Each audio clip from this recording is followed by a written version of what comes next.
အေယာဝတီတိုင်းဒေသကြီးဝန်ကြီးချုပ်ဦးအေးကျော်သည်ဒီကနေ့မနက်ပိုင်းကဟင်္သာရခရိုင်ဇလွန်မြို့မန်းအောင်မြင်ပြည်တော်ပြန်မြတ်စွာဘုရားကြီးအနောက်ဘက်ဇောင်းနှံပြုပြင်တည်ဆောက်မဲ့အခြေအနေများအားကြည့်ရှုစစ်ဆေးခဲ့ပါတယ်။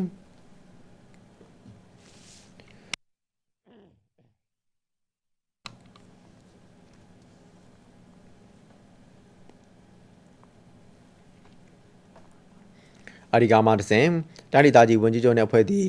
ဇလွန်မြို့အေယာဝတီဟင်္သာရတာမိုင်ရေဘေးကာကွယ်ရေးတရုတ်ပြပွဲနဲ့ဇက်တိုက်လေ့ကျင့်ခြင်းအခမ်းအနားသို့တက်ရောက်ခဲ့ပြီးဝန်ကြီးချုပ်ကတဘာဝဘေးရန်များကိုကာကွယ်တဲ့အခါသက်ဆိုင်ရာဌာနအဖွဲ့အစည်းများရဲ့အင်အားသာမကဒေသခံပြည်သူတရက်လုံးကပါဝင်ဆောင်ရွက်မှသာလျင်လင်းမြန်မြန်နဲ့အောင်မြင်စေမှာဖြစ်ပါကြောင်းပြောကြားခဲ့ပါတယ်။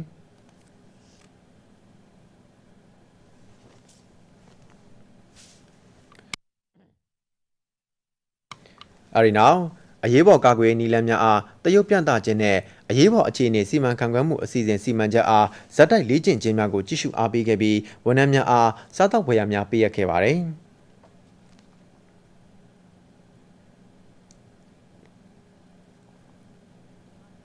အဒီကာမတစင်တိုင်းဒေသကြီးဝန်ကြီးချုပ်နဲ့အဖွဲ့သည်ကျုံကျော်ခရိုင်ရေကြီးမြို့ဆရာဆန်ရက်ကွက်ပန်းရှင်ဦးမြင့်ဦးရဲ့ MSME လုပ်ငန်းဖြစ်တဲ့ဘဲလာကျိန်တဲ့ပစ္စည်းအလှဆင်လုပ်ငန်းတို့၎င်း